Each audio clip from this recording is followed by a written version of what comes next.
So sorry about that. I'm going to do a part 2 just so we can make sure we get everything that we need to get in here. And so back to this writer's toolkit that we had. So we've covered the writing tips and the writing samples. Next come the grammar podcast, grammar editing, facts, answers, and questions, and commonly confused words. Feel free to poke around on those. Again, it's going to be more the grammar podcast and the facts, answers, and questions and that kind of thing. It's going to be more of exactly what was under the resources tab, just kind of the basic information. A great link is this commonly confused words link. It's going to pull up a website that has all the commonly confused words that you can think of. So if you're writing a paper either in this document right here on MyCompLab or even in a Word document, you can pull up then and then. I can't remember which one I need to use in this sentence, and it pulls it up right here. Gives you an example, it gives you a definition of each, and it also just kind of helps you figure out which one to use in sentences. So it's a great, useful tool. I really encourage you guys to go to it. Next under here we have research. Research is going to be your actual citations. So you have an option of MLA guidelines, APA guidelines, and CMS guidelines.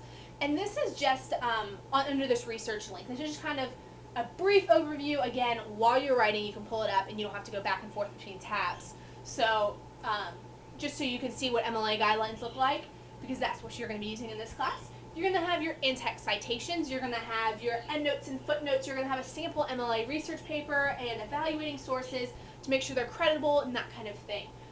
It's just helpful to do a really quick review of all these sources and things that you need to make sure you remember. There's also this helpful, very helpful, Find Sources link. Find Sources is going to bring you up to the link library and to EBSCO's Content Select. This is very similar to the stuff that you're going to find in the library. Under these, you can click, after that, okay, now I'm doing a paper on biology, and my keyword is going to be photosynthesis. Whatever you choose, but you can select from these, and these are going to bring up credible sources for you to use in research papers. So it's going to be really, really helpful when it comes down to research papers at the end of this course. And then there's also a Cite Sources link. Cite Sources is going to bring you to a Noodle Tools NoodleBib website.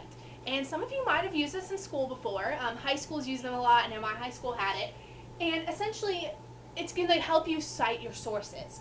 So it's going to bring you to a website, and then you're going to fill in all the information. It's going to ask you for the title. It's going to ask you, is it a book or a periodical or a journal, or what is it, a movie, or is it a DVD or an audio file? What is it? It's going to ask you all the information on it, and it's going to make a citation for you to then use in your bibliography. Now, keep in mind you still have to do in-text citations as well, so just heads up. But another little helpful hint with this is it gives it to you, but a lot of times it's in a different file or format than your paper. It might be in a different size or a different font than your paper is. So you really want to make sure that you copy your whole paper and make sure it's set all at the same Arial 12 or whatever you're using.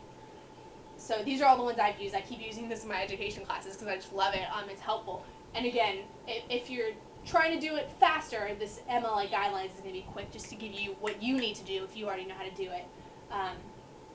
So a very helpful tool. The next thing, again, I really want to stress to you, this is probably the most important slide on this whole MyCompLab to me. So the next thing I want to show you is the tutor.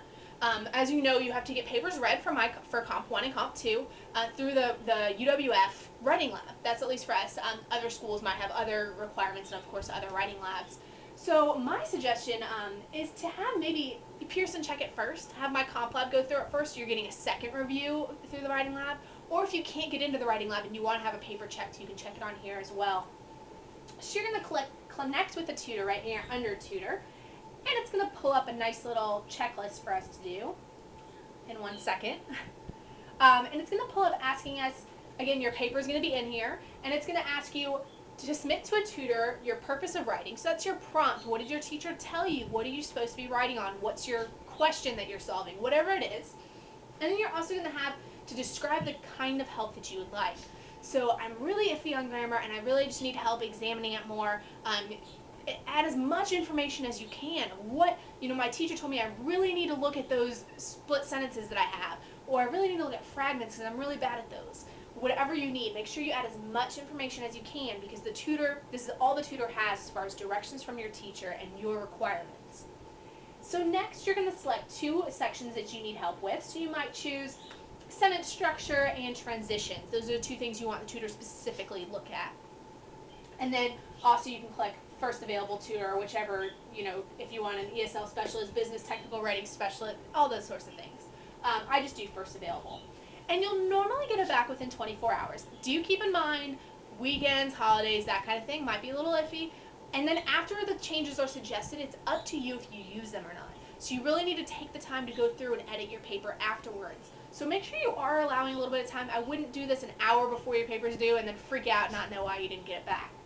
So just keep that in mind. But this is powered by smart thinking, so it's extremely helpful, and a person reads it, not a computer. So it definitely gives you good information. And there's a dictionary at the source down there as well for you guys to check. So the last 2 real quick things are going to be your portfolio and your grade book.